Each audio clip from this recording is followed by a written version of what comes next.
Hi, my name is Alfred Hernandez, and I'm going to be talking about my project, Suburban RED. And this project was something that I took on while caring for my mom. My mother who was elderly at this time, and I moved down to Sunnyvale to help care for her.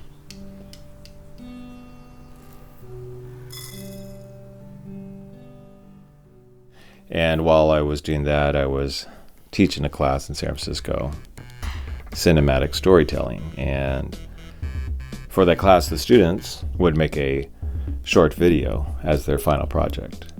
And so as a teaching tool, what I would do is I would make the video as well. I would do the project myself. I would create a short video. And so each week I'd bring in my ideas and concept drawings and storyboards and show them basically how I approached pre-production.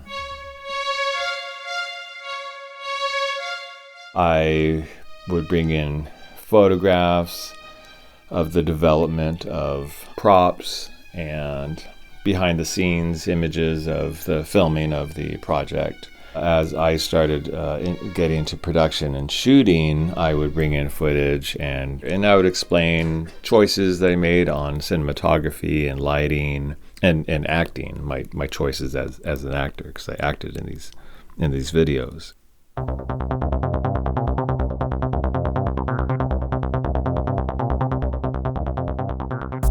For this project that I was working on, Suburban RED, I wanted to show how I was making use of the decor and the design and all the stuff that goes into the frame, the props, the way what is the camera capturing. And so I wanted to capture my mom's house just as it was, for example, and then in this bedroom, I wanted it to be designed in a certain way, to reflect some type of aspect of myself. But at the time that I was leaving Sunnyvale, when I was a young adult, I was influenced by punk, and so I felt like my character would be influenced by punk.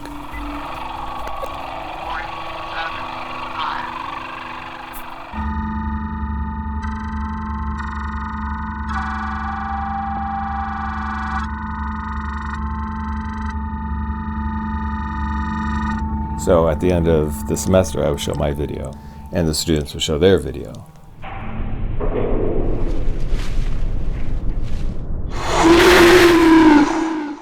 The next semester came, and I needed another video. So what I did was I came up with this video idea where I could link to the video I just made, Suburban RED. And so then I thought, well, why not Suburban Blue? So I came up with this idea of Suburban Blue, and it would be sort of like chapter 2.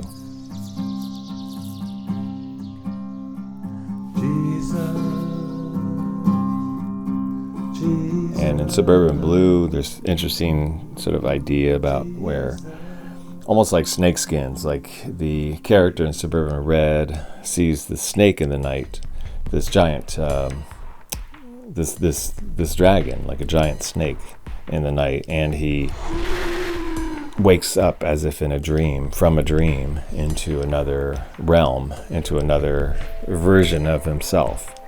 And there's almost like this reincarnation thing.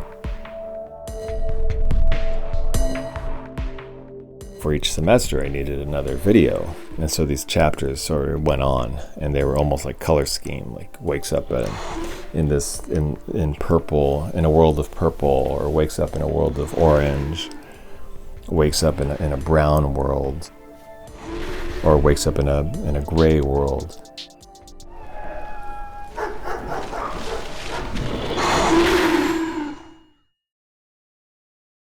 Each semester I had a different chapter, a different project to report on, and these variations on a theme.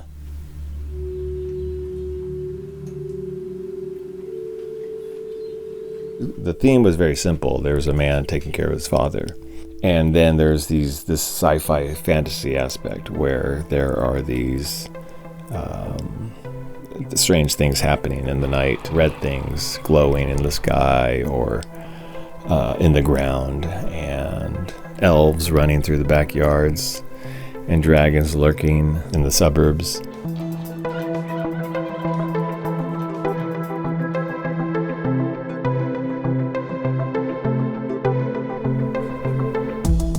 Each character that I manifested was an aspect of myself.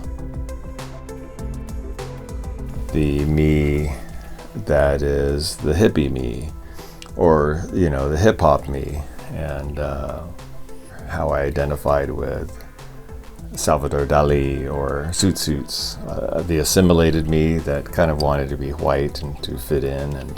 And so it became a project that had almost this self-reflective performance, a way of me facing different parts, different selves, to embrace them, but also sort of spread them out, sort of as if in a spectrum of selves. What I wanted to show was some kind of a fluidity of identity, fluidity of persona. And this was something that I was developing with my friend and co-collaborator, Claire Bain.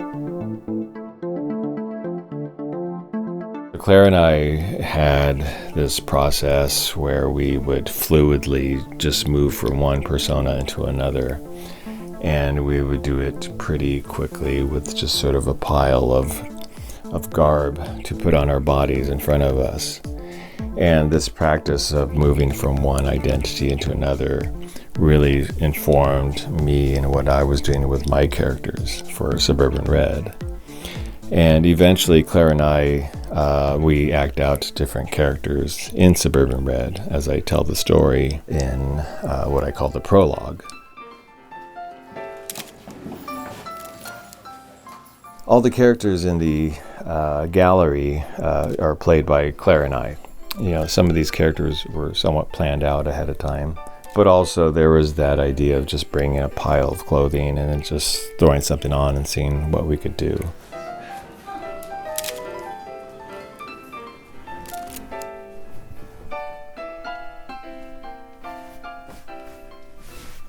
And so in about 5 years, I had about 11 short videos. And the later videos, what's interesting is they became sort of a vehicle to face aging and death. And in a way, I was rehearsing the passing of my parent and the emptiness. And I wanted it to be, in a way, it's sort of like when you lose a loved one, there's a hole in your life, like a sinking feeling.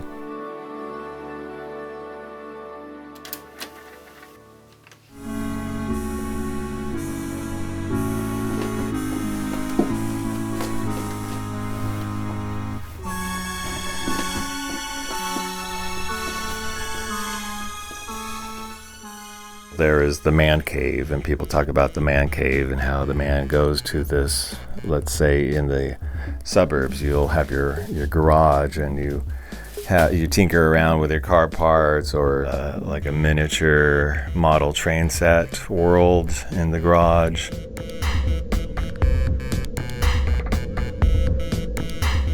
I wanted to explore that a little bit with my project, but mostly I wanted to be in the living room with my mom. And so a lot of the sets and the miniatures were built in the living room. And I heard that it was good to lessen somebody's anxiety, to hear sounds of someone working with their hands, whether it's simply turning pages of a book or washing dishes. And so in this case, my mom was lulled to my work as I built these special effects.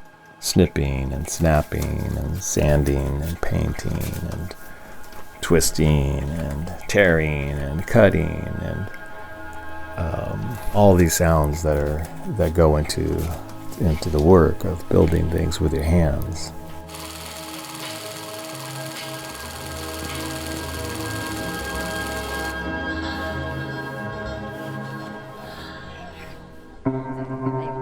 It became clear that this video was really a memoir dressed up as a sci-fi fantasy film.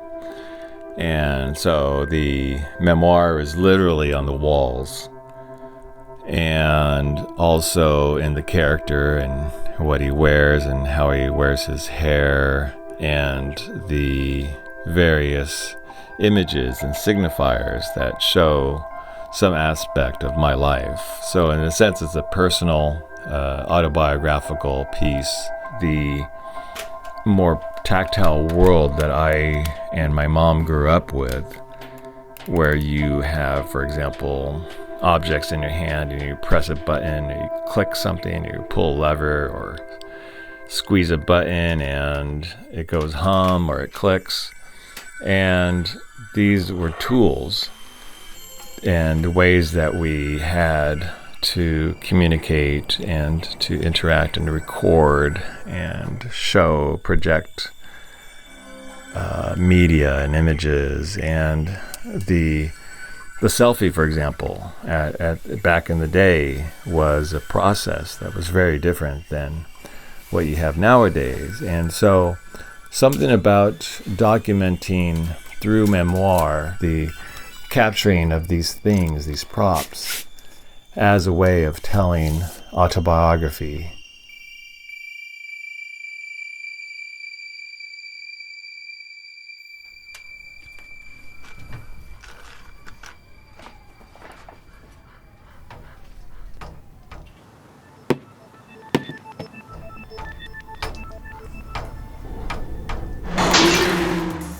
The project was a success in the sense that I was able to use it as a teaching tool.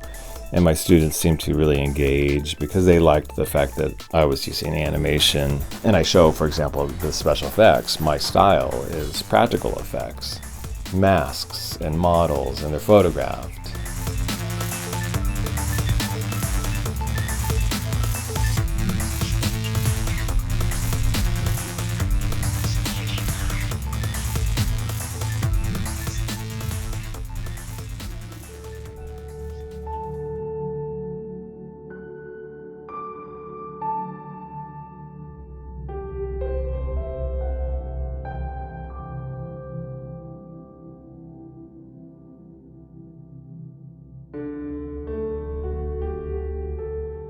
In the end, the whole project just really helped me with the project of caring for my mom, because I remember reading somewhere where somebody said that when you're a caregiver, often people get depressed or they develop health problems of their own. And I didn't want to get depressed. And so this project really helped me to stay engaged. And it gave me something to feel excited about and to have my mind stimulated. I feel like the video marks this time that I had with my mom, and I'm very happy for that.